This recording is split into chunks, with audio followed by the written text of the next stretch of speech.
Good evening, distinguished colleagues, esteemed guests, ladies and gentlemen. Thank you all for being here. Let me start with a quote. The difficulty lies not in new ideas, but in escaping from the old ones, which, for those of us brought up as most of us have been, have taken root in every corner of our minds. These words were spoken by John Maynard Keynes, distinguished economist, many of you know, and remind us of the challenge of breaking free from entrenched ideas. And there are many of those ideas, entrenched ideas in economics. Albert Hirschman himself, in A Bias for Hope, similarly encourages us to see beyond apparent inevitabilities. Now, while these two thinkers, Keynes and Hirschman, often differed in focus and views, both of them remind us of the importance of challenging established assumptions and embracing human creativity in shaping the future. And this is what we try to do through this initiative of the Management of Social Transformations program of UNESCO. So thank you for being here tonight, and welcome to the second edition of the Albert Hirschman Lecture. An important function of UNESCO is to be what's called a laboratory of ideas. It reflects UNESCO's commitment, and naturally that of the MOST program, to provide a space where knowledge and innovative thinking can help us better address societal challenges. We strive to strengthen the link between research and policy, helping member states navigate significant social transformations, such as, for instance, climate change, or the demographic transition, or the emerging technologies, just to name a few, but focusing on the deep social impact. Now, the Albert Hirschman Lectures embody this mission. More than an academic discussion, we see them, they seek to make us reflect and act more effectively in response to these challenges. Now, the lecture series takes Hirschman's name, recognizing him among the most original thinkers of the 20th century, whose intellectual curiosity transcended disciplines and whose ideas continue to resonate today. He taught us that development is not merely a matter of economic growth, but of trial and error, of voices being heard and choices being made. Hirschman's legacy is one of intellectual, and I would really add, of personal courage. He resisted rigid orthodoxies, preferring instead to embrace complexity, nuance, and the unexpected. He championed pragmatism over dogma, diversity of thought over narrow consensus, and the search of possibilities where others saw none. Equally relevant, he had a profound sense of humanity and justice. This is the spirit we honor through these lectures, and through the spirit UNESCO seeks to revive in today's discussions. It's therefore deeply fitting that this year we welcome Professor Jayati Ghosh as a distinguished speaker for the Albert Hirschman Lecture. Professor Ghosh is one of the leading voices in development economics today and has helped shape our understanding of inequality, global finance, labor markets, and the political economy of development. From teaching in India to her current position at the University of Massachusetts at Amherst, she has inspired generations of students and challenged conventional economic thinking. Beyond academia, Professor Ghosh has advised the UN, the ILO, the World Health Organization, served in global commissions, and championed equity, inclusion, and sustainable development throughout her research and policy work. Just now we were talking, she's participating, for instance, in at the National Assembly of France tomorrow, a discussion of a very important topic on the Sukman tax and other things currently being discussed. In many ways, Professor Ghosh exemplifies the very qualities that made Albert Hirschman such a transformative thinker: intellectual fearlessness and innovation. She has been an advocate for rethinking economic paradigms and of the economics discipline as it stands today. In the current climate of concurrent and overlapping challenges, this is particularly urgent. It's with great pride and anticipation, therefore, that we invited her to be delivered this year's Albert Hirschman Lecture, and of course we're deeply delighted that she accepted. I would also like to thank the Les Grands Continents who are present here today and who, just like last year's Hirschman Lecture delivered by Daron Acemoglu, will publish an article on today's lecture furthering the scope of this dialogue. I would also like to thank very much the team of the MOST program who have made this event possible today. And last but not the least, I would like to thank, of course, the Hirschman family, some of whom are with us here tonight, for allowing us to distinguish this lecture series with his name. I also thank Mario Pezzini here in the table, who has been instrumental in making the connection with the Hirschman family and in developing the initiative of the Hirschman Lectures. So please join me in welcoming him to the stage now to say a few words before we turn to Jayati Ghosh. Thank you very much.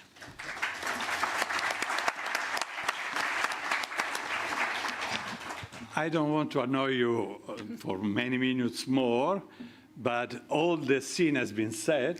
I would like simply to explain why we thought that it was important to have Jayati Ghosh here in the framework of the Albert Hirschman Lecture. I think it's extremely timely, and I will try to explain quickly why. It is a pleasure for me also to try to explain why the Grand Continent is playing a role in this event, as it was the case also last year, and I hope also in the year to come. The Grand Continent recently reviewed the thought of Antonio Gramsci. Antonio Gramsci was an Italian thinker, engaged, and killed by the fascism. And was killed by the fascism more or less at the same time that Eugenio Colorni was killed by fascism. Eugenio Colorni was the husband of Ursula Hirschman, the sister of Albert Hirschman. And Hirschman was influenced largely by Eugenio Colorni's view of the world. What was Gramsci in those years thinking? The Grand Continent recalls to us two concepts. The first is the interreign. Gramsci was thinking that in certain historical phases, the old order doesn't work anymore. And the new order is incapable to start. In the middle, in this interreign, monsters can appear. And I think that many of us would recognize that this view sounds particularly familiar today. And here comes the second concept. What can happen in a situation of this tension? Caesarism can appear. Caesarism means that a strong figure, very often a man, take the power and pretend to find a solution, but in the majority of cases, the solution is in reality a regression to the old order with different shapes. Now, I think that even in the case of Caesarism, you will recognize some affinity, including with old Rome. Caesar was followed by Ottavio, that then became himself Augusto, from republic to empire. And then he went on with Nerone, and maybe today it's better to think to Caligula, because at least Nerone liked arts, Caligula liked donkeys, and we are more in this second configuration. Now, what to do in a situation of Caesarism and interreign? Here comes the thinking of Albert Hirschman. Albert Hirschman insisted many times on the fact that facing a sense of dystopia, we need to move towards a bias for hope. And it's not just a generic encouragement to optimism, but was the idea that our society are extremely complex, and you cannot reduce them only to a certain results or trajectory. In reality, there are always different actors and possibilities to intervene, and here the possibilism was showed in many cases. Today, we are confronted with a complex situation, but we can have margin of maneuver and movement. And that's what Jayati has already said in many occasions, and I guess also today will insist on this point. So what needs to be done if we listen to Albert Hirschman? We need to put in place experiments to try and to see if we can move certain part of the monster and rebuild new options and possibilities by means of experiments and learning from each experiment, and then through this monitoring, see if we can reinvent some aspect of our world. Jayati has decided to provide us with input for what concerns the conceptual framework. Hirschman would not have liked the idea of a paradigm, of course, but a conceptual framework, and let's see how we can, from there, move further. These are the reasons why we thought that was so crucial to have in this moment Albert Hirschman Lecture, and in particular to have Jayati together with Grégoire and Caroline with us, and to discuss. Thank you. So thank you much. Mario and I will leave the floor for you. Thank you, Jayati. We leave you alone. Oh, my goodness. Well, thank you so much. I have to confess, it's very rare that just the introduction is a hard act to follow, but that is the position I'm in right now. I cannot tell you what an extraordinary honor it is for me to be invited to deliver this lecture, and for many reasons, which I think will become clear over time. But, you know, I think many of my generation, we grew up reading the works of Albert Hirschman. And many of them, of course, we learned from, we recognized the insights, but we didn't fully appreciate, at least I certainly didn't fully appreciate his depth, his profundity, and his remarkable ability to recognize the importance of context. And also, I think the term he used is self-subversion, to recognize where he had gone wrong and to say, well, all right, I have to change this approach and do things. I think already Gustavo mentioned his extraordinary personal courage, the huge role he played during the period of Nazism in rescuing many people, often completely unrecorded, and he certainly didn't want anything talked about it. But you know, now when I read him today, and I read a lot of his work before this lecture, just reread some and found some new work that I hadn't read before, I realized how fresh it is. It's actually so relevant, as Mario has already mentioned, it's so relevant to our current times. And so many of the arguments that he's making can be applied almost directly to the world that we're in today, in terms of how we want to change it and how we want to understand the development process. So it's really, I think, it's not an accident that there is such a recent revival of interest in Hirschman's work, because unlike a lot of the development economists of the mid-1950s and 1960s, his work actually retains a freshness and importance that is really quite unusual. I also am really grateful that UNESCO has invited me, because, you know, I think UNESCO is a hugely undervalued institution globally. It's so important. It's so important to preserve our common heritage, to take it forward, to recognize the importance of cooperating for the advance of scientific knowledge, for the advance of culture in general, and the sense of a common humanity in which we appreciate difference and recognize cultural differences. And yet, like so many other international institutions, it is not just being ignored, but also under attack, really, at the moment. So I think I'm really delighted to be able to participate in something that UNESCO has organized. So thank you for that. But you know, there is another more personal reason why I am really happy to be here today.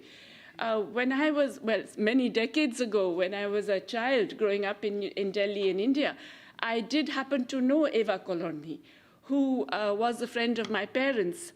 And subsequently, I didn't know of her connection to Hirschman at that time, and I don't think I would have even understood it as a child.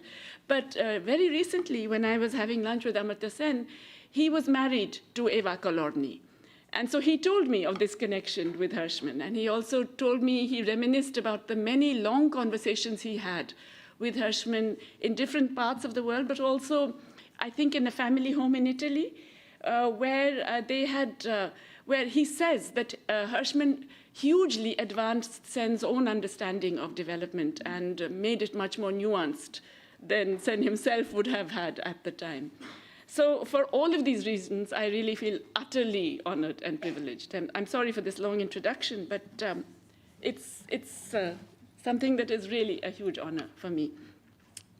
So because of this massive opportunity that has been provided, and thank you all for coming out in such numbers, it's really delightful to see all of you, I would really like to take up some of the issues that have bothered me over certainly the last decade in particular, but over several decades of thinking about these things. I'm going to think about how our vision of economic development has changed since, development economics became a thing at all. And how do we measure progress? What do we mean by progress? How should we be measuring it? And then finally, the question that Mario asked, well, what do we do now? Where do we go from here in this mess that we're in? So in terms of the evolution of the concept of development, when you think about it, the people whom we think of as the original economists, and frankly, we actually start too late with the usual Smith, Ricardo, Marx, and so on. There were many people who thought about what we today would consider political economy or, the worldly philosophers well before that.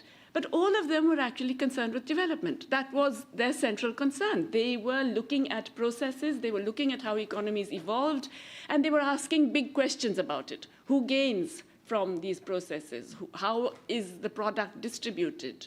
What happens in that process? All of these were the big questions that they were asking.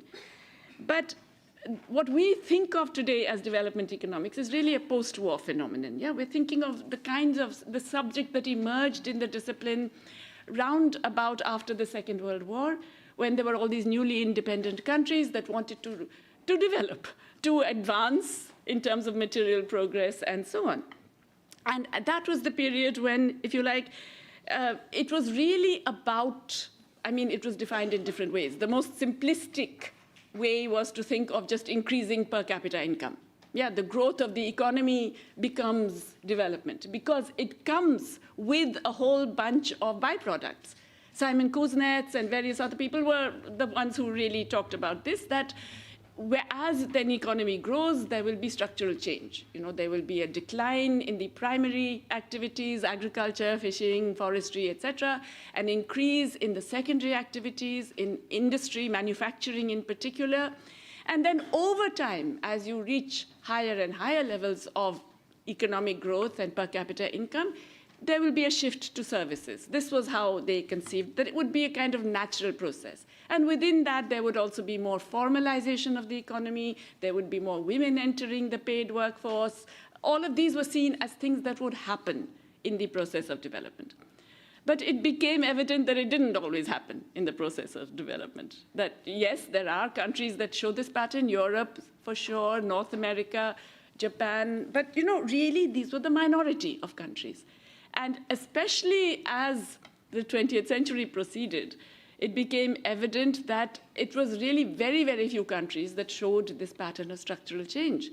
And that for a lot of economies, you didn't get that expansion. You did not get that shift from primary to secondary to tertiary. You didn't get the associated changes that he had suggested would occur in formalization, or necessarily in the share of women in the paid workforce, or any of those. And so it became really a question of looking specifically at that. How do you get structural change? A lot of Hirschman's work can also be seen as part of that tradition, really, that, how do you motivate that shift to higher value-added activities? What are the kinds of pressures? And there were many different approaches. The big push that Albert Hirschman himself was so much against, the idea that you have to have one big organized push that will integrate a balanced pattern of growth. He didn't think that was the way to go. He actually argued that, in fact, unbalanced growth can generate a process of development more organically because it will push through backward and forward linkages, through more demand for certain kinds of inputs, more requirement for certain technological change in different ways, as well as the downstream effects, the forward linkages that will enable more industries to come up simply because a certain industry will provide new things that could be used. And if you interpret even the Industrial Revolution in those terms, the way Hirschman described it, it makes a lot of sense. That's actually how the Industrial Revolution in England occurred, and in Germany, and subsequently in the United States. So it was, in fact, a very telling kind of argument. But, these discussions, and there were many development economists who contributed to this, whether dual economies can work and sustain, all of this kind of thing. These were still very much in the realm of asking the big questions about big processes. But from the 1980s, but really from the 1990s, we get a change in the patterns of development economics rather than development itself, okay? And particularly, it's interesting, the Berlin Wall fell in 1989, and the Washington Consensus was elaborated, talked about in 1989. And it's not an accident that the two happened together. The two happened together because it epitomizes a major transition in the way some economists and policymakers looked at the economy. And I mean, I don't have to tell you about the Washington Consensus. Everybody knows it, so we assume, I'm guessing all of you understand what it is oriented to, but it's broadly speaking the idea that, state intervention is not a great idea. You should really let markets do their thing. They're going to be more efficient.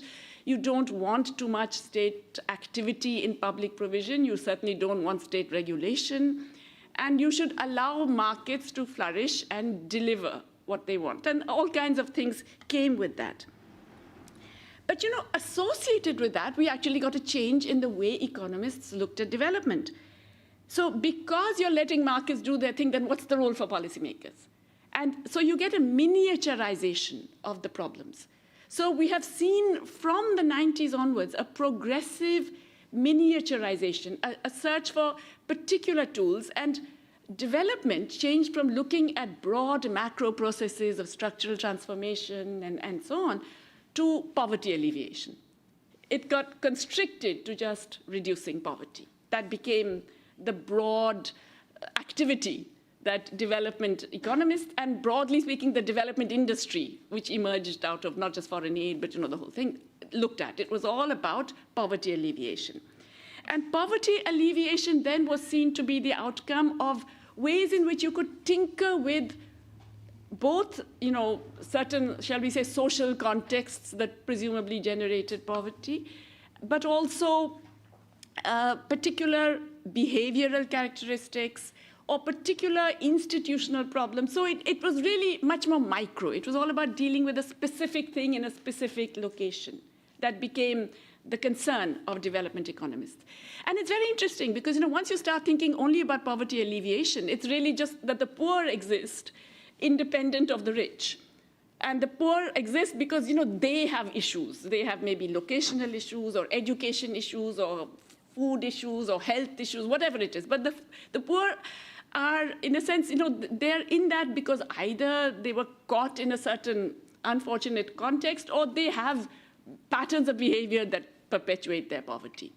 And so the whole idea increasingly became, well, what can you do to fix those specific things so that then they will stop being poor? As if really, it's a strange binary where you have these poor who have, at one level, they are they're not acted upon so much as that they are actors themselves who are doing things wrong in a way, or they are caught in a particular world where they need specific inputs that will allow them to flourish, credit maybe, or food maybe, or some specific thing, and you give them that, and then you solve that problem, and then they will get up through their own bootstraps, so to speak.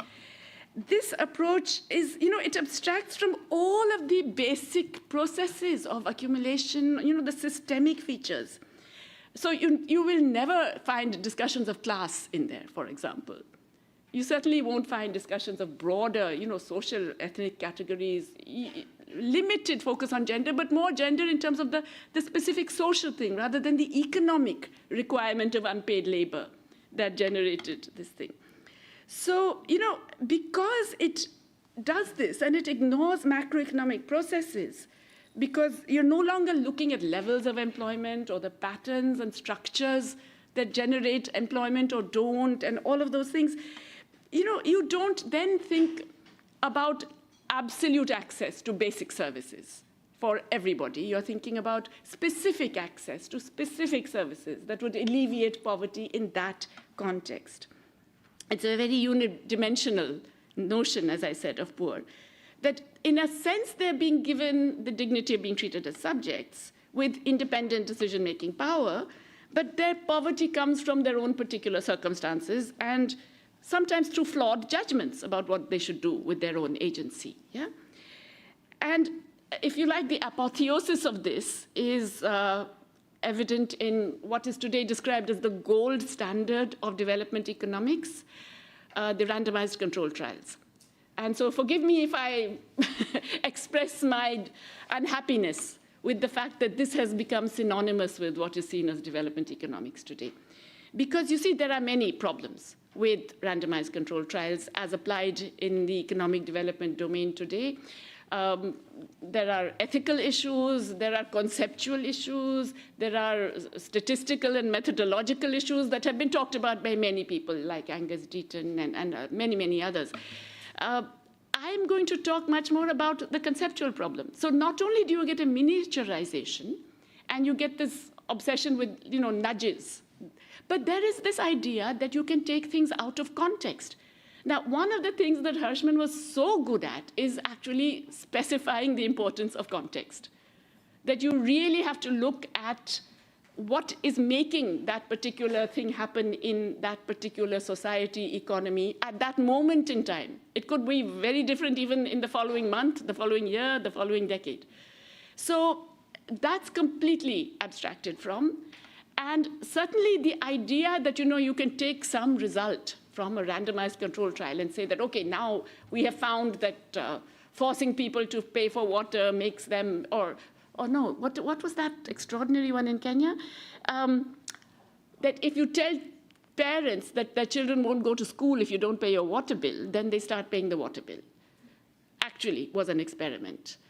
So, you can take that and say, well, good, the great thing we should do now is go everywhere where people are not paying their water bills and say, now, you better do this or your kids don't go to school. In other words, there is a real problem in this, not just the miniaturization, but the idea that you can take these individual things and then go there and solve the problem.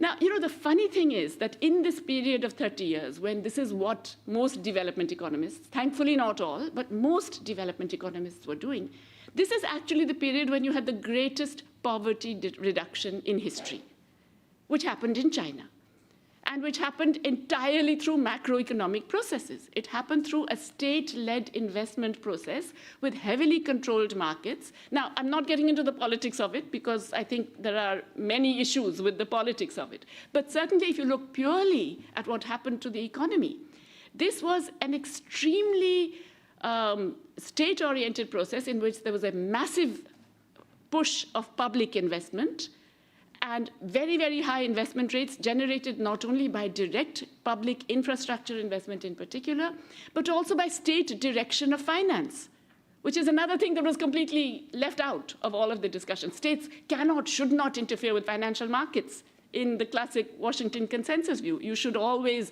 allow those markets to function.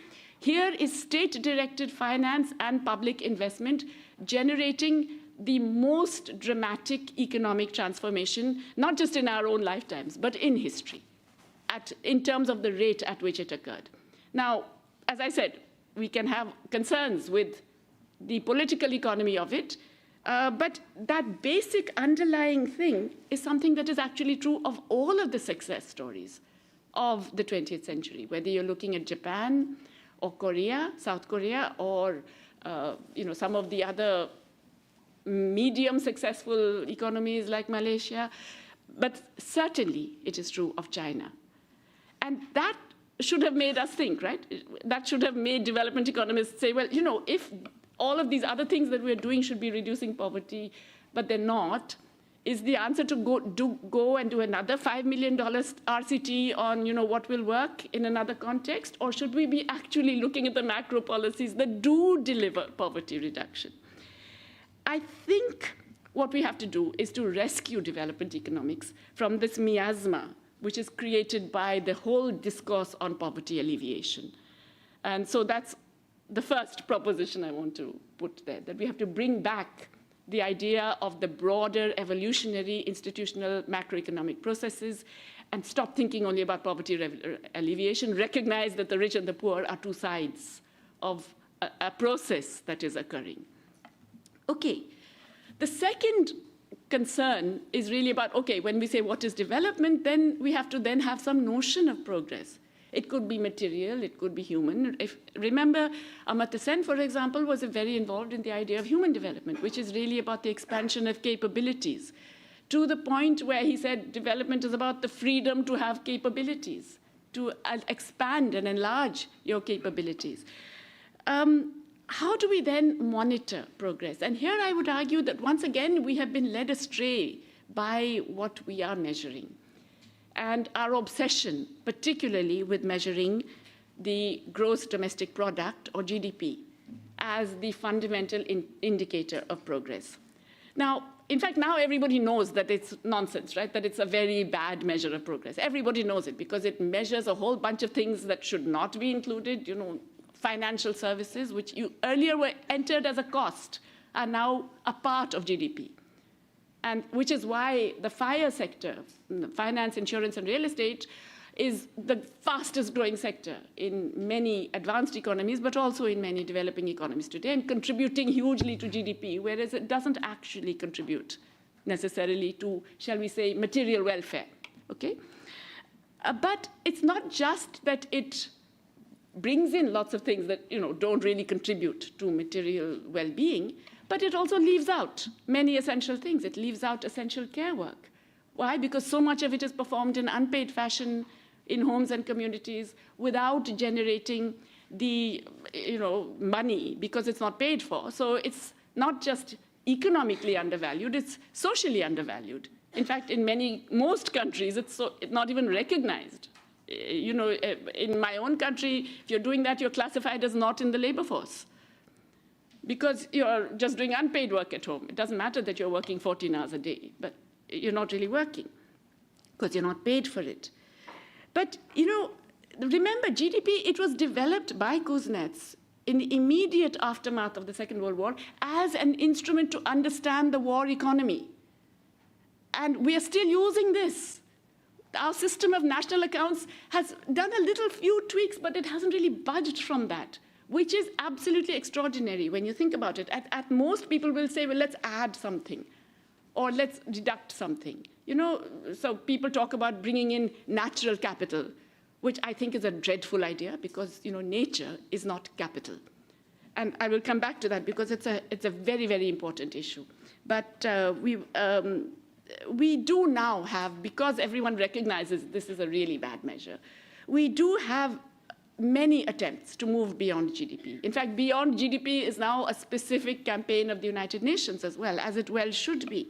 And we've got many alternative measures. In a way, people would say, look, the Sustainable Development Goals were like that, right? But come on, there are 17 goals. 169 targets, and 231 indicators.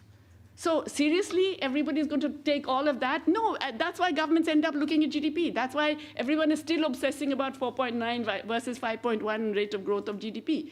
Whereas, I assure you, if anybody went and looked at how those numbers were arrived at, nobody would have any faith in that great rate of growth. I mean, I can tell you from India, where I have looked in some detail, all these numbers that we keep producing, 6.8, 7.1, and everyone takes them seriously, they are mythical, So we're making so many assumptions, presumptions, all kinds of things are going in there to come up with this one number, and then everybody takes it as gospel, as an indicator of the real state of the economy. We've had other attempts. I mean, the Stiglitz-Sen-Fitoussi Commission, which actually was very much here, mentioned, in fact, they made it very clear. They said, what we measure determines what we do. And so it's very important that we measure the correct things. And they also provided a bunch of indicators. Once again, a lot of indicators. Maybe, again, too many. But now there are other attempts. There is, as I said, the Beyond GDP framework of the UN, and I know that there are two people who were involved, in fact, in the Fitoussi Commission from the OECD, who have done excellent work on this, who are part of that effort, and there are some very good economists who are thinking of, the idea is not to generate massive numbers of indicators, but it's to generate a few that will give us an idea about the real state of the economy. So, for example, I was part of a UN board where we had also suggested 5 indicators, but one of them, I think, is a very important indicator that is not really taken seriously and not measured, in fact, in most countries. We called it the labor market indicator, which is what? It's the median wage, that is the middle of the wage distribution, okay? Because the average, the mean wage tends to go up because of some guys are getting a lot of salary. Let's say the bankers at Morgan Stanley or something, right?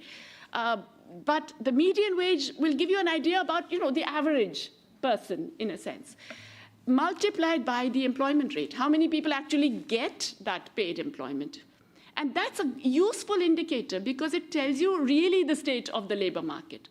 Just to give you an idea, I looked at 2 countries, the United States and India, and over 3 decades. In the United States, per capita income goes up significantly.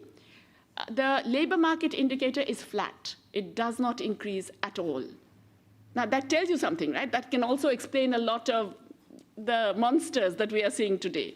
That there are people who are being told, oh, you're much better off, and they say, no, we aren't.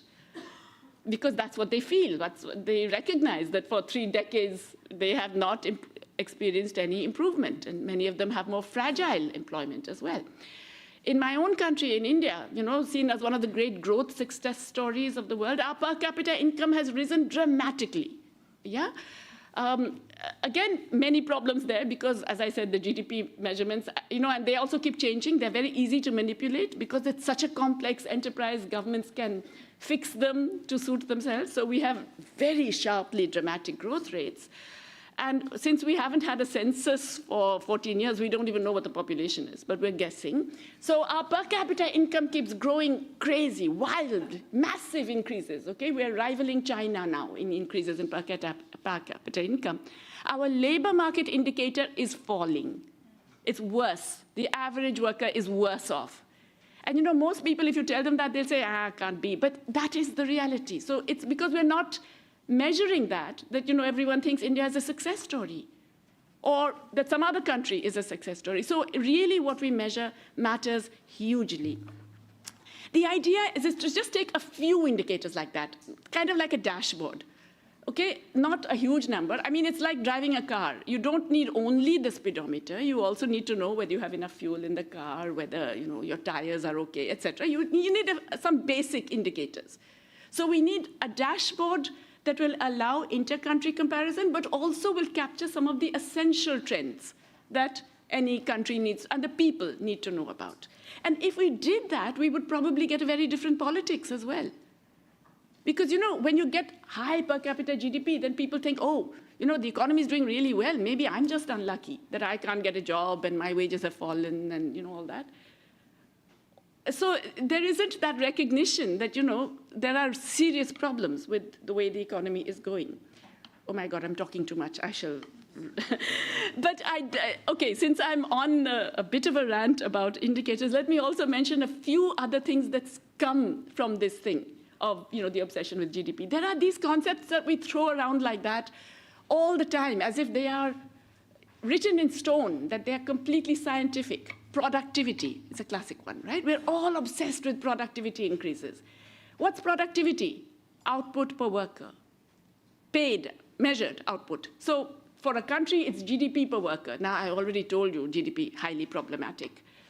And worker is also problematic because we don't count all the workers, right? We don't count the unpaid workers, without whom societies would not exist. Forget economies. The society would not exist without the unpaid care work that is going on, right? So it's a problematic indicator. But also think about it. The way you measure productivity, today, who are the most productive workers on the planet? Mr. Musk, very high salary he's getting, right? So output per worker, he's out there. The bankers of Wall Street, probably the most productive workers in the world. Who are the least productive workers in the world? All of the unpaid care workers who get zero income for many hours of work, right? Zero minus hopeless productivity. And of course, the paid care workers are similarly very, very underpaid. As we suddenly woke up to during the COVID-19 pandemic, we said, oh my goodness, then getting very low pay actually, which we hadn't bothered to look at before, okay? So the notion of productivity is a deeply problematic one. It's conceptually problematic as well. The other one we throw around a lot, efficiency. So what on earth is efficiency, right? There's a market-determined notion of efficiency, which is, again, I mean, if I could get into the concepts that are underpinning that, you would all go home in disgust. So I will leave it there, but it's a problematic, which we throw around without thinking.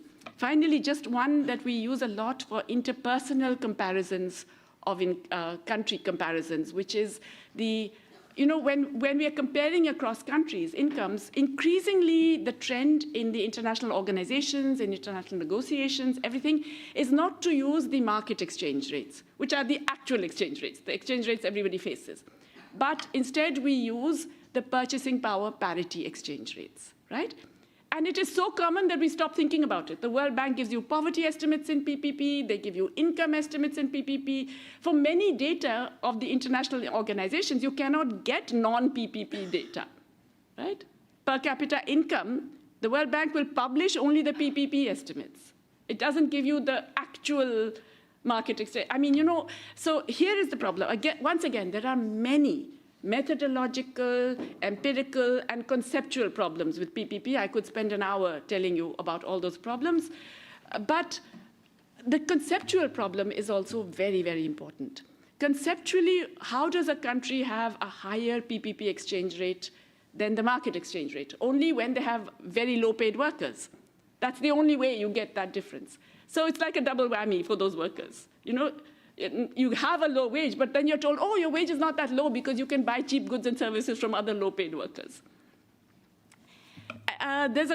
You can see the circularity of the argument, but more than that, therefore, what it does is that it overstates the incomes of poor countries. And that has a huge role in international negotiations. That actually affects what is seen as climate responsibility, what is seen as other kinds of requirements and responsibilities and so on. So it's a deeply problematic concept, and yet we're all using it. By the way, it's completely artificial. You will never be able to use a PPP exchange rate. I would love if I could exchange rupees to the euro for 20 instead of 50. That's the difference. But unfortunately, I can't. And so countries have to deal with the existing market exchange rates, but then they are classified into categories and treated as if they are in the world of the PPP exchange rates. Entirely synthetic, imaginary construct that has no bearing on reality. Okay, now just to get on to the next issue then, what do we do about all of this? How do we address? One of the things, obviously, we have to do is to move away again. So that's, in a way, kind of negative point, that we have to drop a lot of the problematic measures that we have just got used to using. And we use now out of inertia. I don't think it's always political. I don't think it's always an exercise of control and domination. A lot of it is just inertia. But we have to move out of that and actually recognize the world where it is, and then address our issues and common concerns.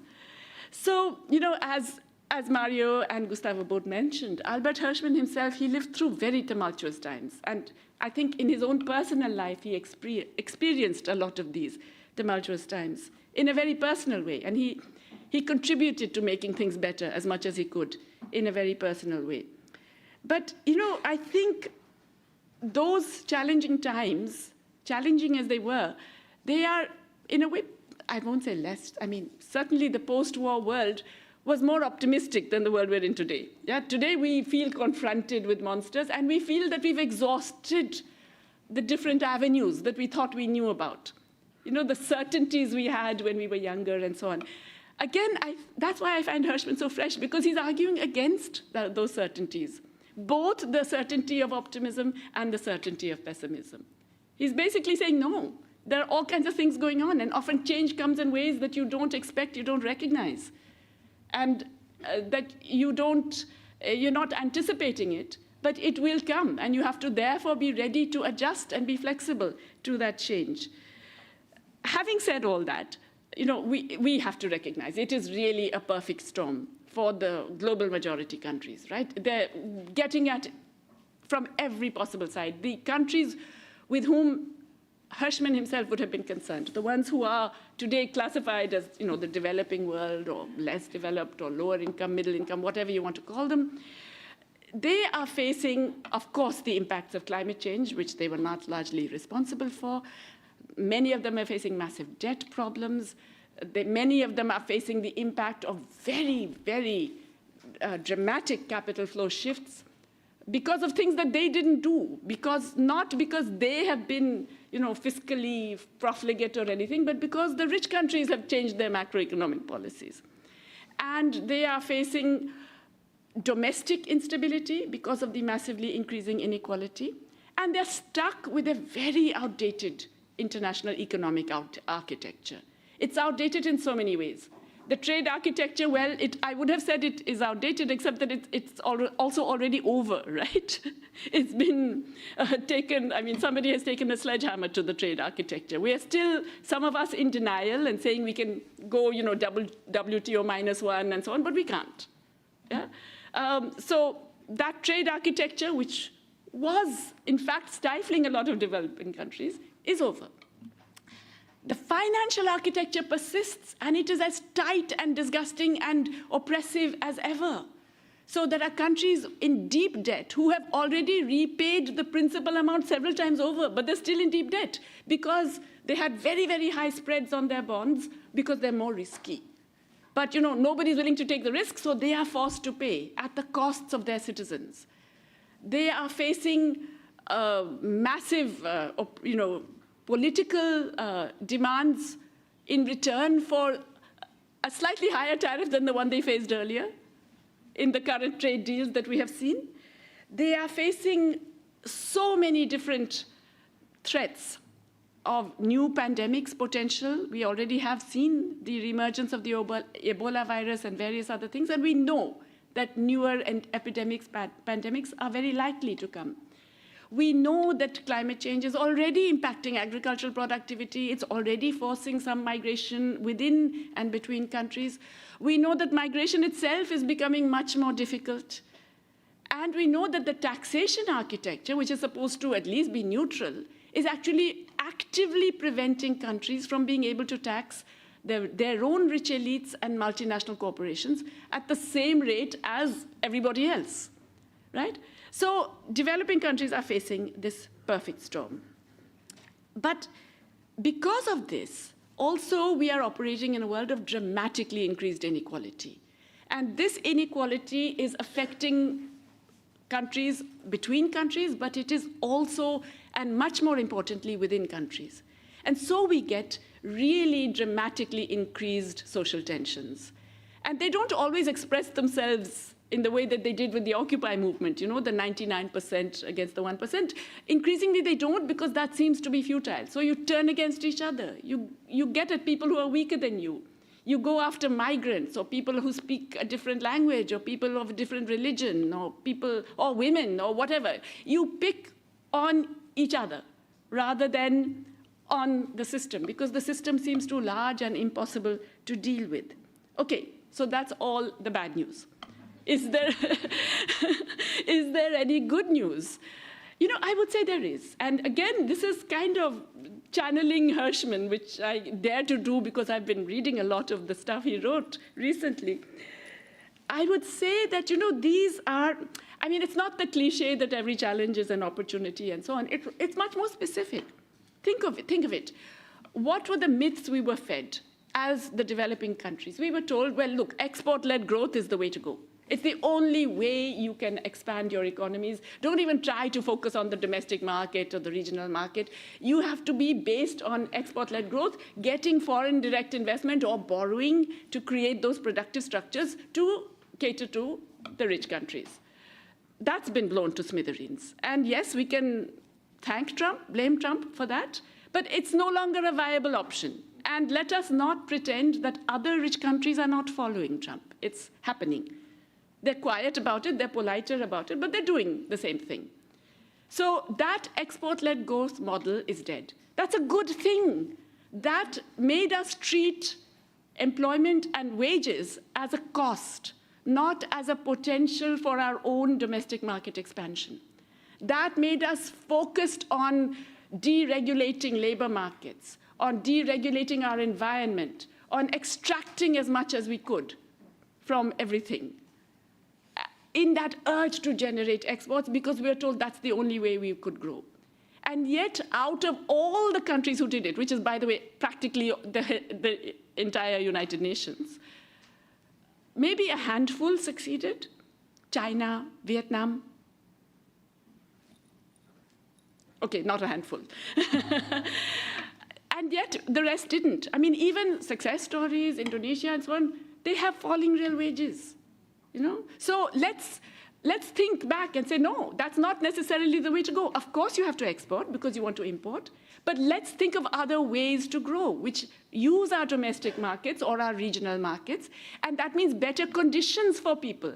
That means providing more income for people, and so on. So that's the first good news. The second good news might be more controversial, I don't know, in the UN, which is the collapse of foreign aid.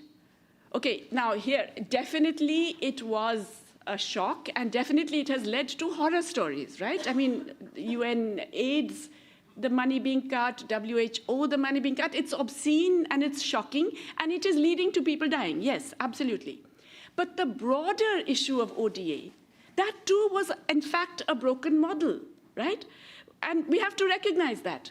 A lot of ODA was deeply geopolitical in its orientation. It went to countries that would be allies. It went with very many conditions. And it often didn't really deliver. I mean, I told you, because it's all focused on this poverty alleviation stuff, and that means different development fashions. First, it was just liberalized markets. Then it was microcredit. Then it became cash transfer. You know, so countries were buffeted by that. They had to do whatever was the latest fashion, and it didn't deliver in terms of actual poverty alleviation.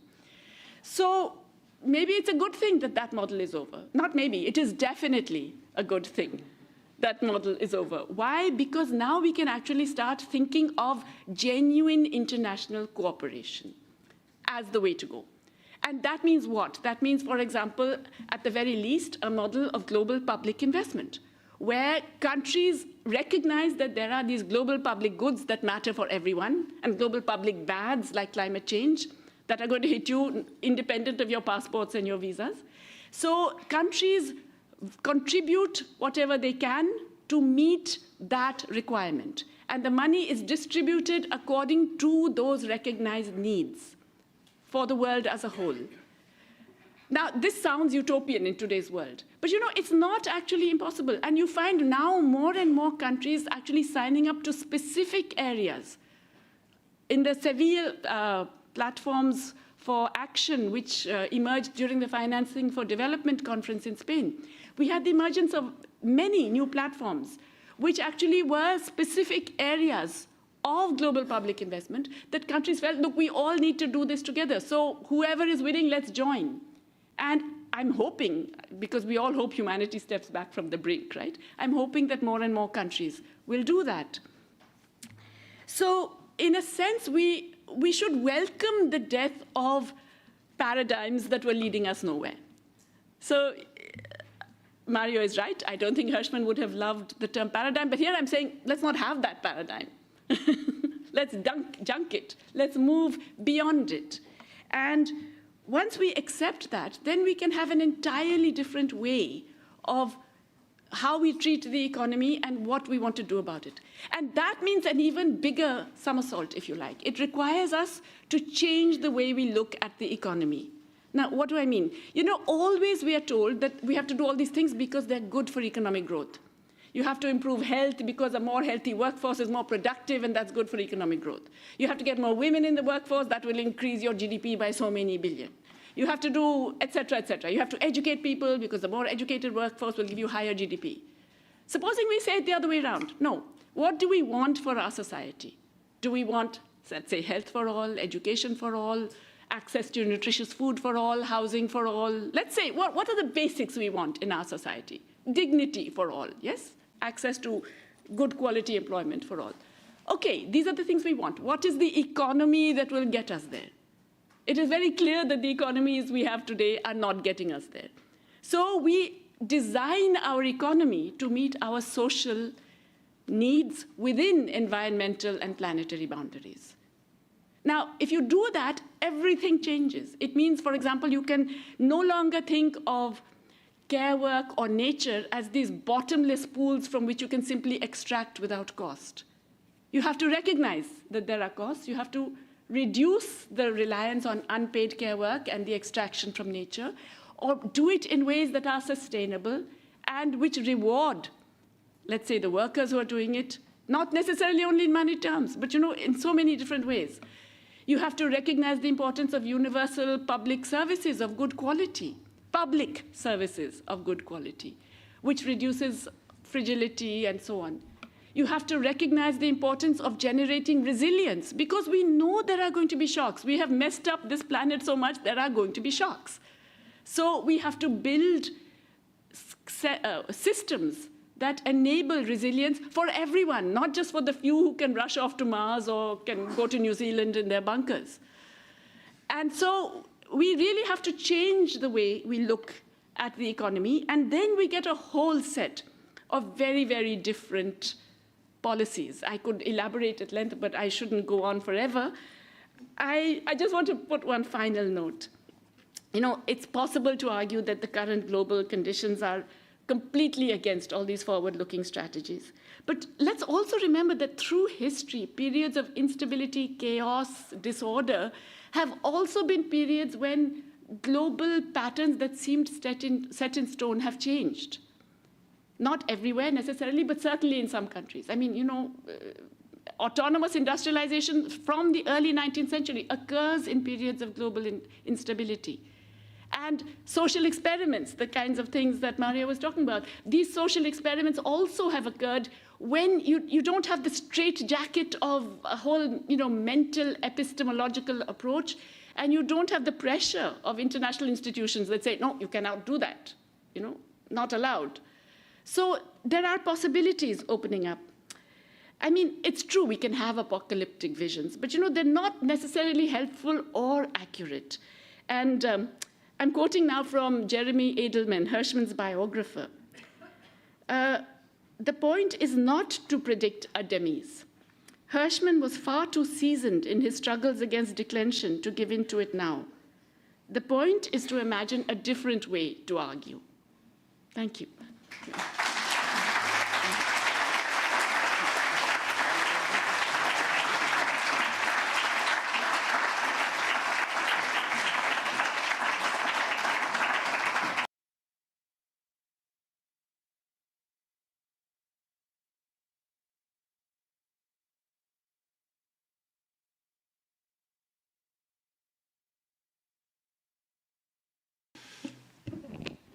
Good evening, ladies and gentlemen. My name is Irakli Kodeli. I'm the Chief of the Management of Social Transformations Program, and it is a great honor for me today to assist Dr. Ghosh in moderating and taking questions from the floor. So the floor is open for questions. Please raise your hand. But not everybody at the same time, please. I think the greater danger right now is nobody. Please. So is it working? Yes. So thank you very much for a great lecture.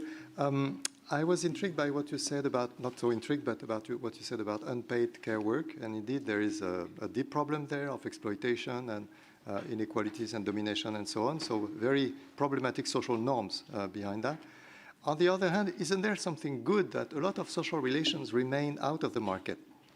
And if we are thinking in terms of evolving toward a better model, if not a paradigm, shouldn't we encourage the development of unpaid or totally free social relations? So how can we navigate this complexity? If I may quickly, that's Marc Florbet, distinguished professor, member of the International Panel of Social Progress, who works closely with us. Thank you for the question. We will take a couple of questions and then answer them. And I do have one technical request. When you do turn your microphone on to ask the question, please turn it off for technical reasons. Thank you very much.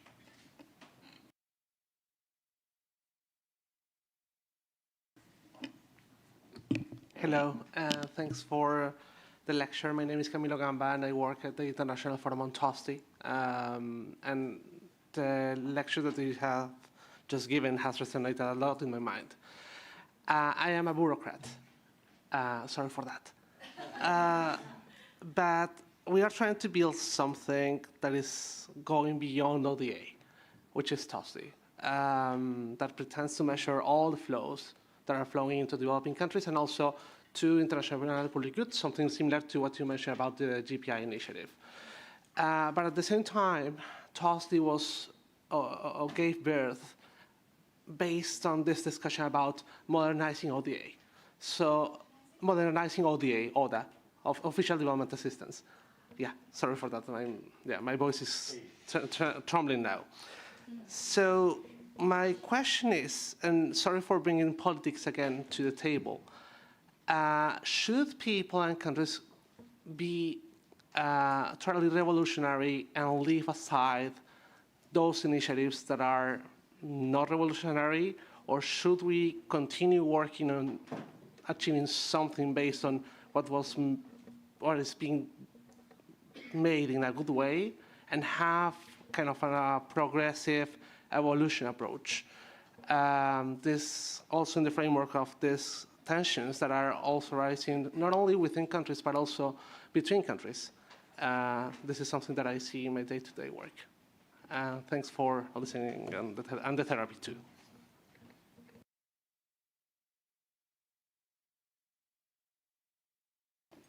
Thank you very much for such an insightful talk. I'm Blanca Menendez. I'm studying international economic policy at Cienspo currently. And I thought it was really interesting what you said about political tensions and interest framing ODA assistance. And in this new economic framework in which you talk about natural limits and climate limits and concerns, we should start implementing. I was also interested in hearing about your opinion on the geopolitical dynamics and how the pressures that we still have, especially from the US, will shape or will play a part in this new economic order that I think it's necessary to build. Thank you.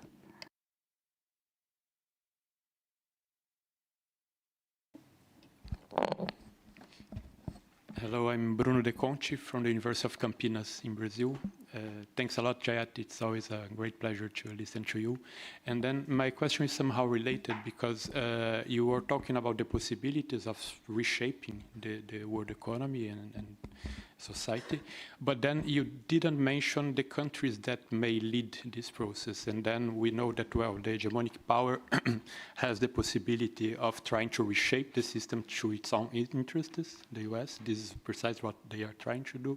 And then the other countries can try to react, but then not alone. But, well, so what role for China, what role for the G20, what role for Europe? Because I feel that Europe is somehow lost as well in this situation.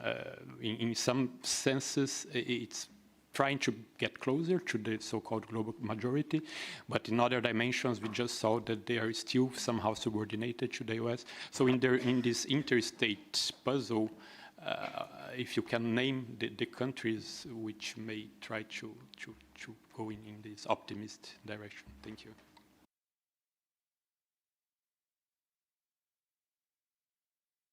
Can we do I'll answer these and we do a second round because I may forget some of the questions. Thank you so much.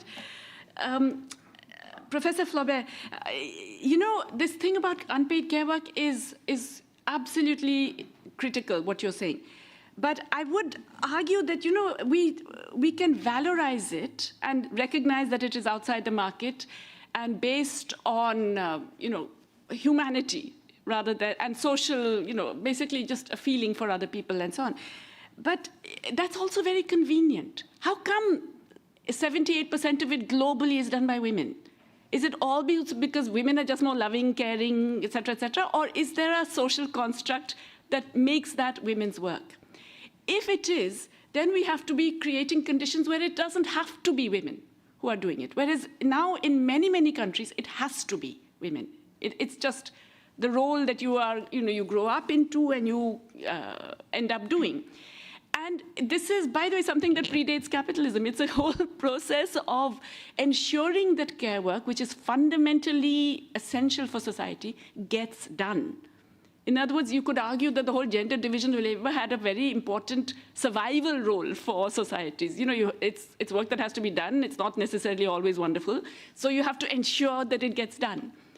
And yes, so in that sense, these patriarchal systems capitalism has used them in many, many different ways.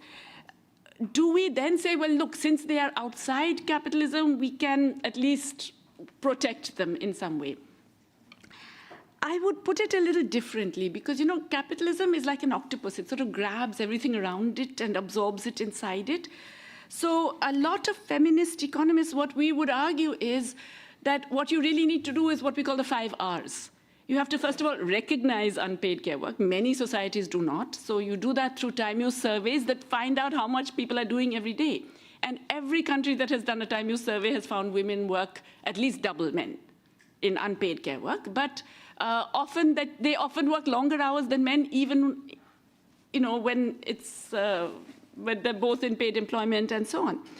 Second, you have to try and reduce the unnecessary unpaid work. In India, still women walk miles to fetch water or to fetch fuel wood.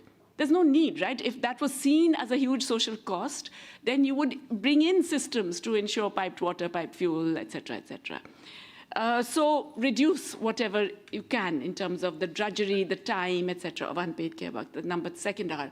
The third R would be to redistribute the unpaid care work in what is called the care diamond, that is to say the family, yes, of course, but also the public sector in terms of public provision of basic care, in the private sector wherever necessary, and cooperatives, where people get together and share the care work and so on, which can be in or out of the market in that sense.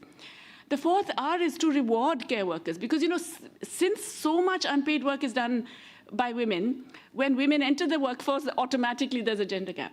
And in fact, it's a very strict relationship. The countries that have higher extent of unpaid work done by women have much higher gender wage gaps as well, because they're not valued when they enter the labor market. And the work they do is unvalued as well. As a result of which, even if a man does that work, male nurses, for example, or male kindergarten teachers are also underpaid. And it's not seen as skilled work, whereas in fact it is actually quite skilled, And finally, to represent the voice of care workers. We think of trade unions as representing workers, but they don't represent unpaid workers. And we need representation of all of the unpaid workers so that their voice, their needs, their conditions, their requirements are recognized also by policies in a way. So I personally would argue that, yes, there is a strong, but, the other big issue with care work, and it relates precisely to what you have said, it's what my colleague Nancy Folbray argues, which is a very strong argument, actually. She says, the problem with unpaid care workers is that you have no bargaining power. Because what is the only power a worker has? It is that of withholding work, right? You can strike. That's the only thing you can do, really. If you care about the people you're caring for, you cannot go on strike. I will not leave my elderly mother on the street, right? I will look after an infant because I care about those whom I care for. Now, that inability to strike means you have no bargaining power, which basically means you can be exploited by society, by governments, by markets, by pretty much everybody. To undo that, we need to emphasize those 5 pillars that I've just mentioned, I would say. Yeah. Camilo, modernizing aid. Yeah. I'm completely with you. First of all, I don't consider myself a revolutionary. I spent too much of the first half of my life waiting for the big socialist revolution, right? And first of all, it never came, but in the countries where it came, it didn't turn out so well. So, we have to be more realistic and recognize that change is gradual, it's zigzag, it goes in different ways. And again, Hirschman, it can result in unexpected outcomes, yeah? So, do we leave aside things that can work? Absolutely not. I would say rather the other way, 100 flowers approach, everything. We do everything possible in every which way. I'm delighted you're a bureaucrat because we need good bureaucrats desperately. And so I would say we have to work wherever we are, in whatever form, in whatever small way, as well as large way. There is no either or. And it's not that if you do one, you do not have to do the other, or you can forget about it and say, no, until the big change comes, we're just going to work for overthrow. No, not any of that, yes. Bianca, the geopolitical dynamics, ooh, yeah. Okay, of ODA.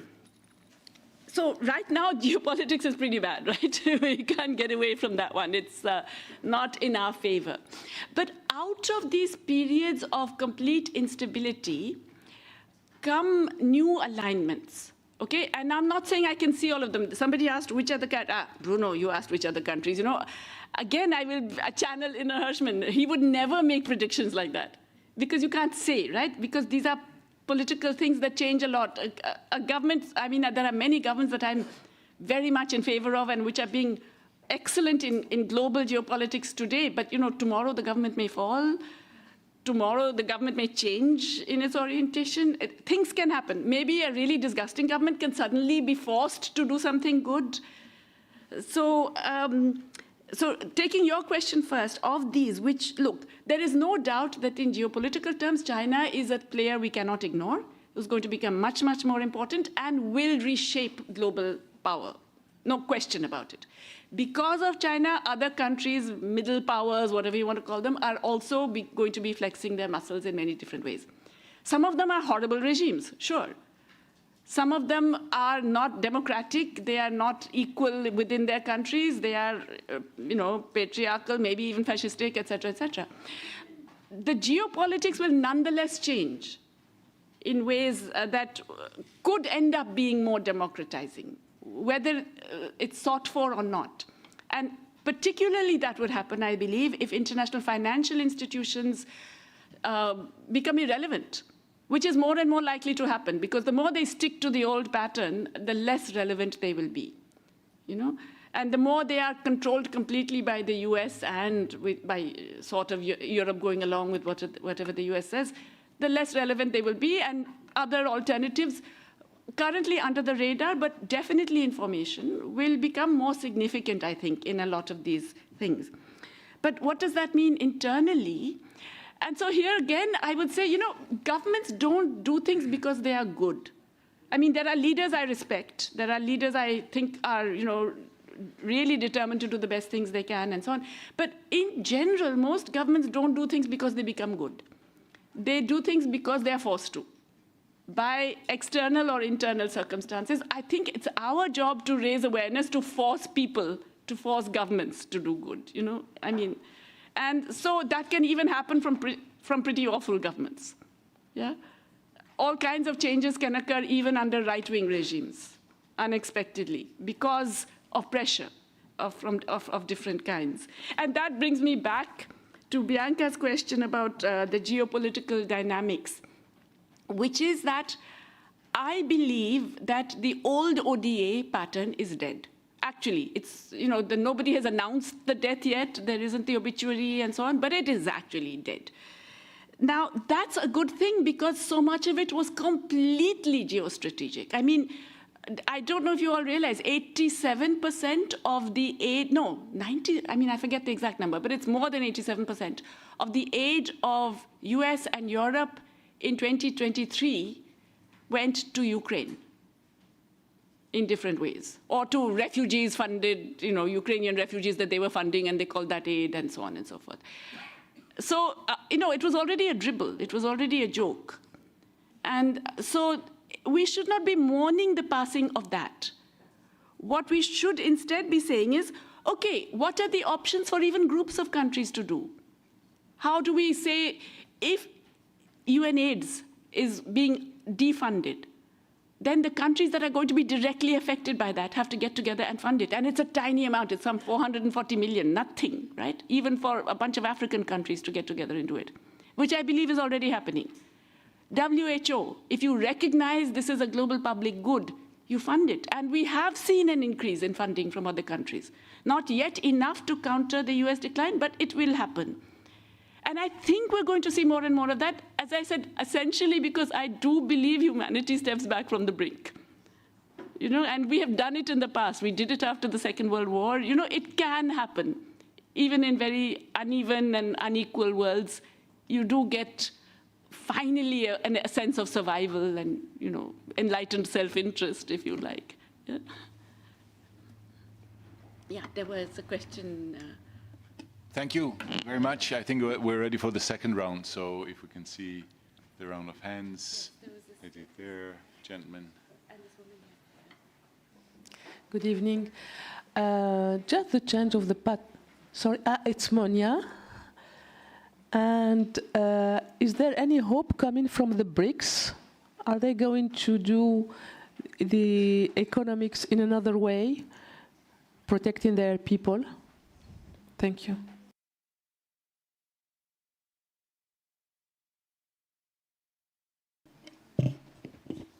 Hello, congratulations on a great talk. My name is Rita da Costa from the OECD.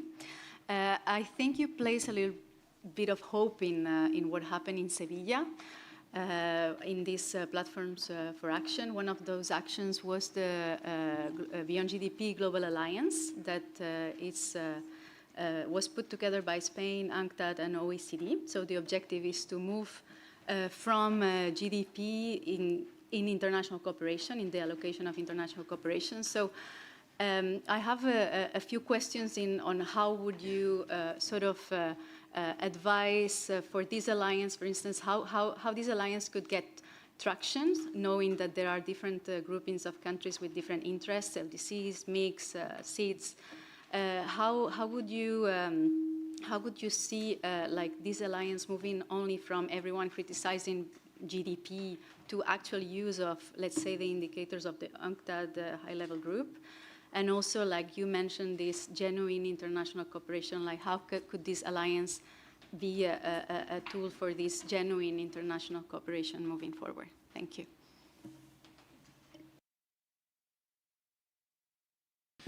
Thank you, Professor. It's great to hear your lecture this evening. My name is Chris Hagedorn. I teach global food politics at Sciences Po University. And while I'd love to hear your views on SDG 2, ending global hunger and malnutrition, in fact, I'd like you to perhaps prognosticate on what will happen in 4 years' time. We've had the Millennium Development Goals from 2000. We've had the SDGs, many of which are failing badly.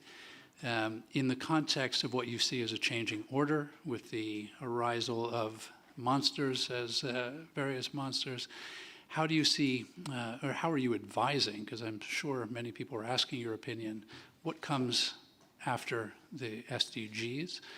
And is this system going to break, including the UN system itself? How do you see it restructured?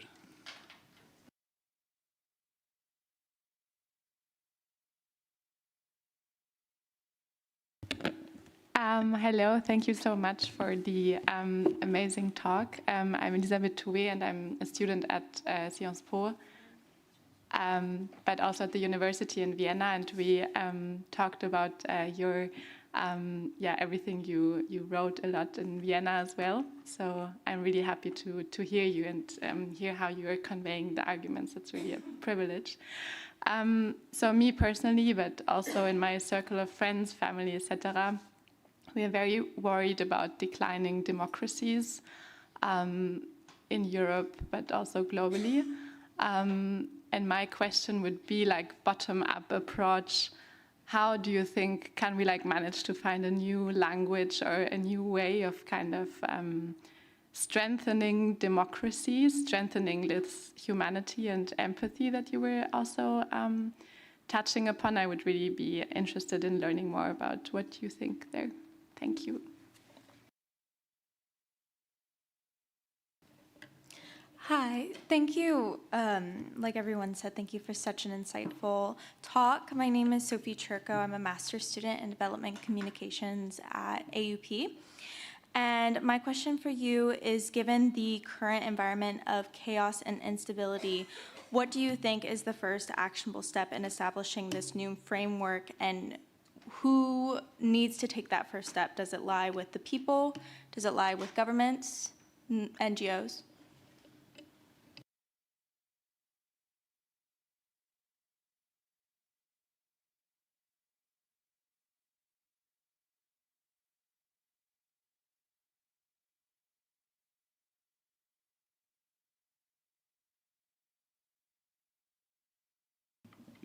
Yes. Another set of really interesting and difficult questions. Monia, well, where is Monia? Yes, there you are, yes. Will the economics of the BRICS be different? At the moment, I don't think so, right? Let's be clear. I mean, there are certainly some countries that are trying to make important initiatives, Brazil, South Africa.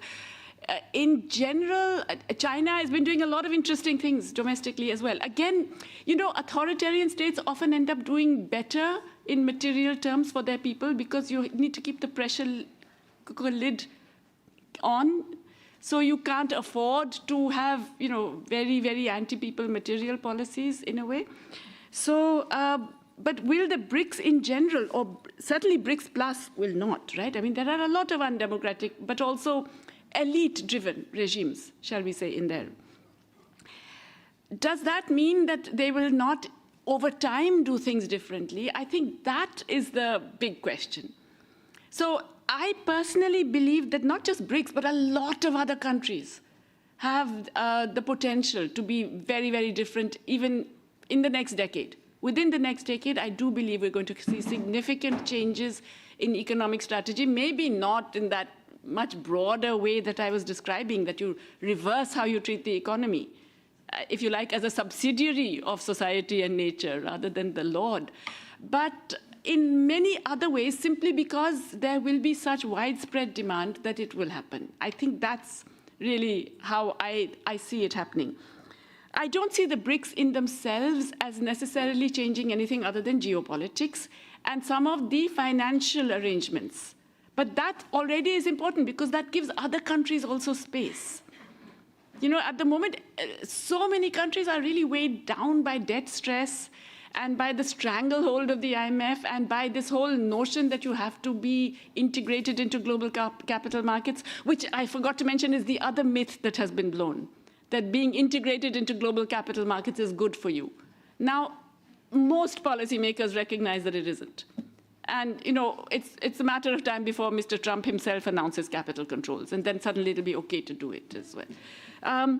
So I think it's not BRICS per se, but I think it's the period which is going to force changes in policy. And that gives us many more options. And so we have to be ready with those options. We can't sort of say, well, you know, we were waiting for the whole political configuration, because that political configuration often arises from options that capture public imagination. So, yeah, I mean, I think broadly that would be my, my perspective on that. Rita, I'm delighted about that SPA. And I think the point is that there is now so much synergy in the system. There is a UN special group the SG has set up on Beyond GDP. There are a bunch of recommendations from various UN commissions, including one that I was involved in, etc. There's a lot of movement on this. If you can come up with a few indicators that these countries say, well, look, we are going to keep producing these indicators, publishing them, then it creates a kind of snowball effect, because other people ask their governments, how come you're not giving us this indicator? And there's a bit of a pressure for them to say, well, you know, maybe we should. So I think this is something where if you can, as your group, say, we agree that we are going to ourselves report these indicators regularly. We will collect the data, report it, assist other countries in collecting this data. It already changes the game. And that game is, you know, some of it can be top-down through the UN, but a lot of it will have to happen organically from countries and people saying, that's information we need to know. Why are we not being given it? You know? So, yeah, I think there's a lot of potential there. Chris, SDG 2. it's, you know, people, when it was announced, people thought it was the easiest SDG to meet. Oh, yeah, hunger, no problem. We're already 60% there. It'll all be done, etc. And now it's the one that is completely off track, right? It is, we are regressing. We're getting worse in terms of global hunger and in food insecurity and so on. How do I see it 4 years from now? Again, it critically depends on how countries respond. I was involved in a G20, I mean, in fact, in two of the initiatives that have been set up, but one of them was a food security task force, where we had a presentation. My colleague Isabella Weber from UMass Amherst and I, we were involved in this study, which basically we were looking at methods of price stabilization. And one of the things that we made several proposals, including on a range of, working together for global commodity prices, reducing the financialization that is back in the commodity markets and so on, but also in terms of how groups of countries can respond. And particularly for Africa, we have suggested a regional buffer stock mechanism. We've called it the African Grain Management Facility. And we've recommended that African countries, which include grain exporters and importers, should actually create a regional buffer stock mechanism that would help stabilize prices in Africa. They have been the worst affected by the big price increases. And then the devaluations of their currencies make it even worse domestically, which would reduce dependence on global markets, enable them to also have a virtual mechanism in the commodity market so that you could intervene in certain commodities where you're a big player, like maize, for example. And so it's very interesting in that in the G20 discussion, the G7 was completely against it. And the other countries, the developing countries, were pretty much all for it, for such a mechanism. And many of them have their own mechanisms, right? The India, China, Brazil, they have their own, they're large economies, so they have their own mechanism. But in general, the developing countries in the G20 were very much in favor of this. So I said, I think this is one of those things that would happen anyway. It doesn't need permission, right? It's very interesting that the European Union, I may as well say this since I'm in Europe, the European Union people came out strongly against it, as did France, Germany, Italy, because they said it's against the WTO rules. So I pointed out that the previous month, the EU has released its own stockpiling strategy, which says that they're going to stockpile all essential goods, medicines, raw materials, minerals, food, and they define essential items as any item that any citizen of the European Union may deem necessary.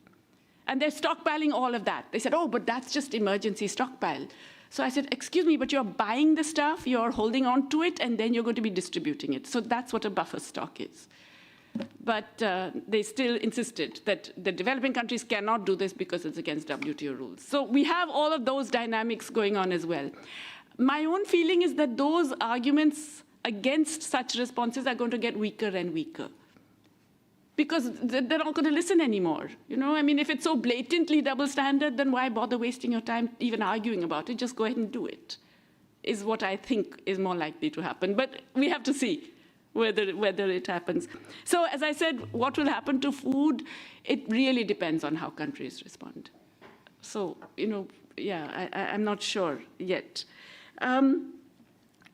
Elizabeth, how do we find a new language to capture the imagination? And I think it's kind of related to Sophie's question about what are the first actionable steps. And so, there's no one answer to this. It depends entirely on the context, on specific things that actually seem to matter. I mean, look at France. Everything in the papers is about the Zuckman tax, right? Which is great because it has pushed issues like migration and violence or whatever off the table, at least for now. You have to have something that captures public imagination, that is widely seen to be sensible and, where people respond in a way. And if you can find things like that, which actually have a resonance with the public, then it doesn't matter who picks it up, but you then have to have alliances. You can't just simply say, well, I'm an NGO, I will stick to my other NGOs and I will do it that way. Or I'm the government and I will only push it in the corridors of power. or I will be people and I will just do one strike. And you have to have alliances. And these alliances have to be issue-based, which means they don't necessarily always have to be with people whom you would ally with on everything else. You know, I mean, as I say now, increasingly, sometimes you have to hold your nose and hold the hand of the other person. But you have to have the alliances, the coalitions, and it can happen. I think, you know, the defeatism that has affected all of us, because so many of the global initiatives seem to have failed, has made us not see a lot of local, country level, and regional initiatives that are ongoing, that are actually doing things on the ground, often under the radar. So I think we have to be more optimistic. It's not just optimism of the will. I think it's actually optimism of not the intellect, but optimism of the recognition that things are going on, in a way. You know, that there are other things going on that actually will have an impact over the years. Thanks. Thank you very much, Dr. Ghosh. I think that there's a charge in this room and the energy that could continue these discussions probably until the morning, but we do have to wrap up because we're getting close to the 8th hour. So one of the key takeaways here, I think, has been that economics as a discipline and economists must embrace plurality and humility.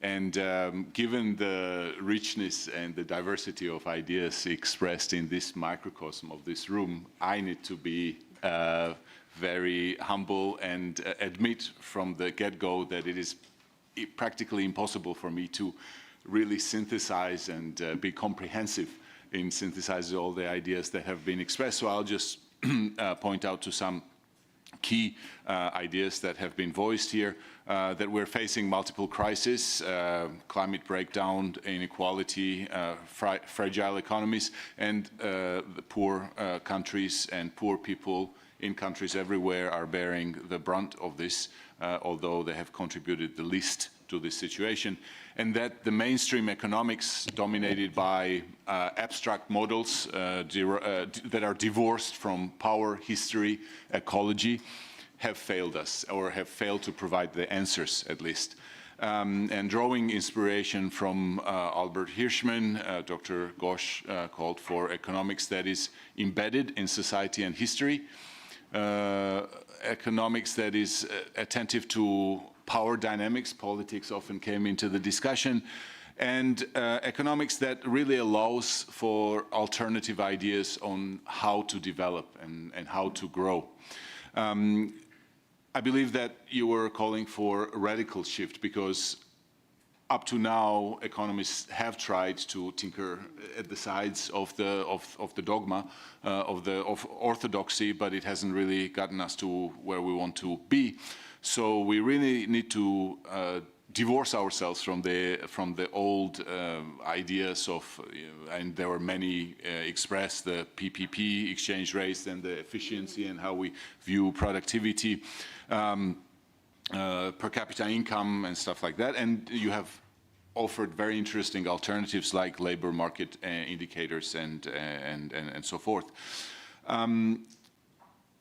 We must shed these false certainties about how the markets operate, how deregulation works, and how globalization works in general. In the discussions, very often the concept of the care economy came up, and I believe that understanding the meaning and calculating properly what the care workers contribute to the economy will have to be part of this new emerging, not a paradigm, but understanding of how economics should serve greater social good. And not just understanding the care, but also doing something about it. And I really like the 5 R's: recognize, reduce, redistribute, reward, and represent or improve the representation. So, but I think that it's very important to note that there was not just the critique of the things the way they used to be or are, but we also had some insight about how we can construct a better future.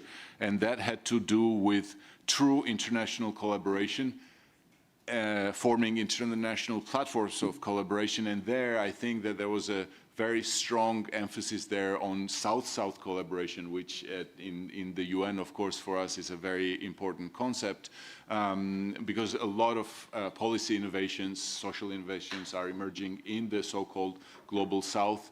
And of course, they're all context-specific, but the countries in the South do have a lot to share with each other. Yes, we agreed, I think, that it cannot be another universal paradigm, sort of this cookie-cutter approach to applying different things that worked in one place globally. We must use economics to design our social architecture and how we want our societies to be structured. And we need to embrace pluralism in doing so, the 100 flowers approach that is such an evocative concept.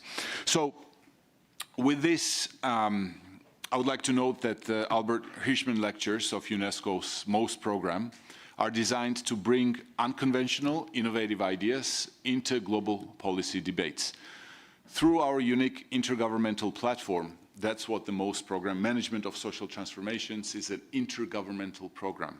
And what that means is that we're very close to the member states that we serve, and we as a secretariat work relentlessly to translate these insights into policy relevance, connecting countries directly with this transformative thinking. That's our task. Alongside the Hirschman Lectures, our Thought Leadership series continue this effort. The next session will feature prominent South Korean economist, Mr. Ha-Jung Chang, on the theme of economic pluralism and democracy. That will be on the 17th of October. Please mark your calendars to further broaden the debate on how economics can serve humanity better. With that, I would like to thank all our partners. I would like to thank the family of Albert Hirschman, the Grand Continent, the MOST team that has put this together, and of course the staff that helped us run the show today, and our dear audience that have spent this time with us in this discussion. Thank you very much. Have a nice evening.